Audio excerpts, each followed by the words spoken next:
എന്നിങ്ങനെയുള്ള സാന്ത്വനത്തിന്റെ വാക്കുകൾ ഉരുവിടുകയും അത് മനസ്സമാധാനം ഉണ്ടാക്കി കൊടുക്കുന്നതാണ്. അത് പ്രതിഫലം കിട്ടുന്ന ഒരു കാര്യം കൂടിയാണ്.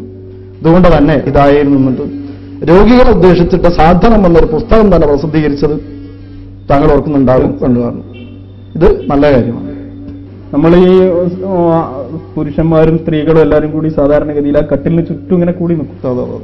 ഈ കൂടി നിൽക്കുന്നതിൽ ഗുണവശമാണോ ഉള്ളത്, അതല്ല ദോഷവശമാണോ? ഇതിപ്പോ ഇന്ന് വ്യാപകമായൊരു വിഷയമാണ്. എന്ന് പറഞ്ഞാൽ രോഗാവസ്ഥയിൽ കിടക്കുമ്പോഴും മരിച്ചു കിടക്കുമ്പോഴും ഒക്കെ ഒരു നിയന്ത്രണവുമില്ലാതെ സ്ത്രീ പുരുഷ ഭേദമന്യേ സന്ദർശകർ കടന്നു വരുന്നതും അതിന് സൗകര്യം ചെയ്തു കൊടുക്കുന്നതുമായ ഒരു കാഴ്ച യഥാർത്ഥത്തിൽ രോഗിയാണെങ്കിലും മയ്യിത്താണെങ്കിലും ജീവിതകാലത്ത് ആർക്കൊക്കെ എങ്ങനെ ബന്ധപ്പെടാൻ പറ്റും, ആർക്ക് കാണാൻ പറ്റും, അവർക്ക് തന്നെയാണ് ഈ സന്ദർഭത്തിലും കാണാനുള്ള പെർമിഷൻ, അവർക്ക് അതിന് അനുമതിയുള്ളൂ. ഇതാണ് അതിന്റെ ശറഈയായ വിധി. മരിച്ചതിന്റെ ശേഷം പല സ്ഥലങ്ങളിലും ആവശ്യമുള്ളവർ കാണേണ്ടവരൊക്കെ വന്ന് കണ്ടോ എന്ന് ക്ഷണിച്ച് അങ്ങനെ സ്ത്രീ പുരുഷ ഭേദമന്യേ മുസ്ലിം മയ്യിത്തുകളും വന്ന് കണ്ടുപോകുന്നത് ദുഃഖകരമാണ്. ജീവിച്ചിരിക്കുന്ന കാലത്ത് ആർക്കൊക്കെ കാണാൻ പറ്റും, അവർക്കൊക്കെ മരണാനന്തരവും കാണാം. ഇതാണ് അതിന്റെ വിധി. അല്ലാത്തവർക്ക് അപ്പോഴും പാടില്ല. ബുസൂരി ഇമാമിന്റെ ബുറുദ ബൈത്ത്, അതെ, പഴയ ആളുകൾ മുമ്പ് കാലത്തെ ചെയ്തു പോരുന്നതായിട്ട് കാണുന്നത്. ഇത് ചെയ്യുന്നത് നല്ലതാണോ, അതല്ല ചെയ്യുന്നതിൽ വല്ല അപാകതയും ഉണ്ടോ? നേരത്തെ ഞാൻ പറഞ്ഞതുപോലെ രോഗിയുടെ അടുക്കൽ വെച്ചിട്ട് സ്വാലിഹീങ്ങളുടെ സജ്ജനങ്ങളുടെ ചരിത്രം പറഞ്ഞ് ആശ്വസിപ്പിക്കുന്നതും അവർക്ക് വലിയ പ്രതിഫലം നേടിയ കാര്യങ്ങൾ പറഞ്ഞിട്ട് അവർക്ക് ആശ്വാസമുണ്ടാക്കുന്നതും അതുപോലെ മഹത്തുക്കളുടെ കീർത്തനങ്ങൾ ഉരുവിടുന്നതും ദിക്റുകൾ ചെല്ലുന്നതും ഒക്കെ സുന്നത്താണ്. ആ സുന്നത്തിൽപ്പെട്ടൊരു ഭാഗമാണത്. അതുകൊണ്ട് രോഗിക്ക് ഗുണമുണ്ടാവും നടത്തും. രോഗിക്ക് ഗുണമുണ്ടാവും. ആ തരത്ത് അള്ളാഹുവിന്റെ പ്രത്യേകമായ റഹ്മത്ത് ഇറങ്ങാൻ അത് കാരണമായി തീരും. ഇത് തന്നെ രോഗിക്ക് മതിയായ ഗുണമാണല്ലോ. രോഗി കിടക്കുന്ന സ്ഥലത്ത്, മയ്യത്ത് കിടക്കുന്ന സ്ഥലത്ത് അള്ളാഹുവിന്റെ അനുഗ്രഹം ഇറങ്ങാൻ ഇടവരുന്നൊരു വിഷയം. അത് ചെയ്യുന്ന രോഗിക്ക് മയ്യത്തിനും കൊണ്ടുള്ള കാര്യമാണ്. ആ നിലക്ക് അനുവദനീയമാണ്, പുണ്യവുമാണ്. ഈ സ്ത്രീകളൊന്നായിട്ട്, പ്രത്യേകിച്ച് മക്കൾ, പെൺമക്കളായ ആളുകൾ, ആണുങ്ങളിൽ അങ്ങനെ കാണുന്നില്ല, ഈ മയ്യത്തിന്റെ മേലേക്ക് കരഞ്ഞങ്ങ് വീഴും. എന്റെ ഉമ്മ അല്ലെങ്കിൽ അങ്ങനെ അല്ല എന്റെ ഉപ്പ എന്ന് പറഞ്ഞിട്ട് കരഞ്ഞു വീഴും. അപ്പൊ ഇങ്ങനെ ഈ കരച്ചിൽ, ഇതിനെക്കുറിച്ച് പറയുന്നത്, ഒരാളുടെ മരണം സംഭവിക്കുന്ന അവസരത്തിൽ സ്വാഭാവികമായും ദുഃഖമുണ്ടാകും. ബന്ധുക്കൾക്ക്, അടുത്ത ബന്ധുക്കൾക്കൊക്കെ കൂടുതലായി. പക്ഷെ ശറഈയായിട്ട് അത് നിയന്ത്രിച്ചു കൊള്ളണമെന്നാണ് വിധി.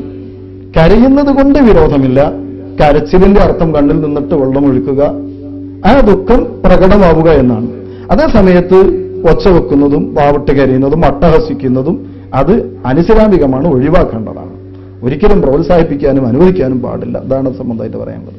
ഈ മയ്യത്തിനെ കിടത്തിയ കട്ടിൽ, അതെ, ഈ കട്ടിലിന്റെ കാലിന് മുകളിൽ ഈ ഒരു എന്തോ മണ്ണെണ്ണയിലൊക്കെ മുക്കിയ ഒരു ശീല ചുറ്റി വെക്കുന്ന സ്വഭാവം ഉണ്ട്.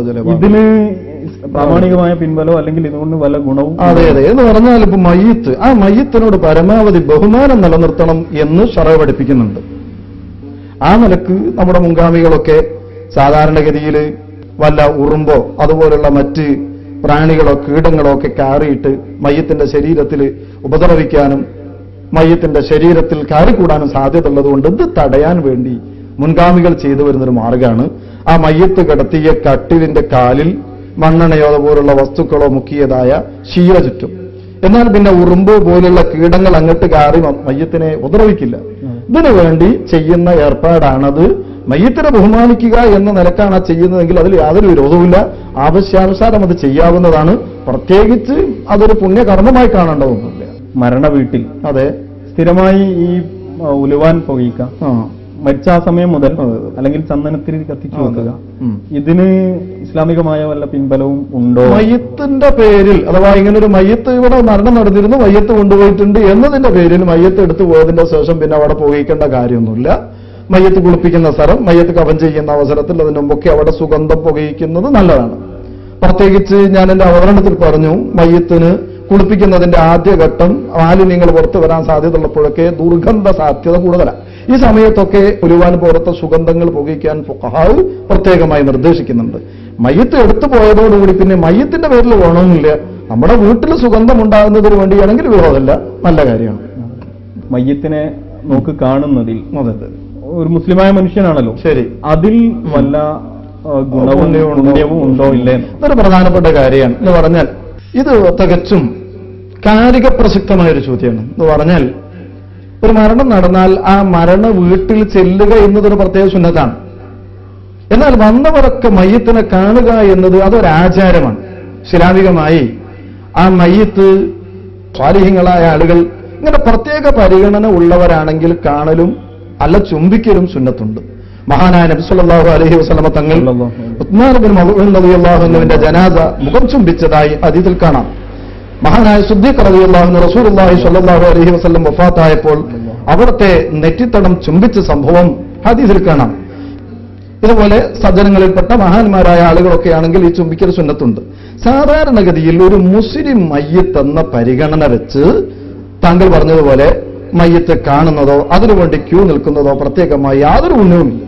ഇസ്ലാമികമായി നല്ലതാണെന്ന് പറയാൻ തെളിവില്ലാത്തൊരു കാര്യമാണത്. അഥവാ മയ്യത്ത് കാണുന്നിടത്ത് വ്യക്തമായൊരു നിയന്ത്രണം വേണം. ജീവിതകാലത്ത് കാണാൻ പറ്റുന്നവരാരോ അവർക്ക് കാണാം. ഇവിടെ കുടുംബ ബന്ധത്തിൽപ്പെട്ടവർ തന്നെ മഹ്റം അല്ലാത്തവരുണ്ടാകാം. ഉദാഹരണം, എളാപ്പാന്റെ മകളാണ്, മൂത്താപ്പാന്റെ മകളാണ്, ഇവർ സാധാരണ ശൈലിയിൽ പെങ്ങളാണെന്ന് പറയും. അത് കുടുംബമാണ് സംഗതി ശരി, പക്ഷേ അവിടെ മഹറമീയത്തില്ല, അജ്നബിയത്താണ്. അപ്പൊ അങ്ങനെ എന്റെ എളാപ്പാന്റെ മകളെയോ മൂത്താപ്പാന്റെ മകളെയോ ജീവിതകാലത്ത് എനിക്ക് കാണാൻ പാടില്ലാത്തതുകൊണ്ട് മരിച്ചതിന് ശേഷവും തന്നെയാണ് വിധി.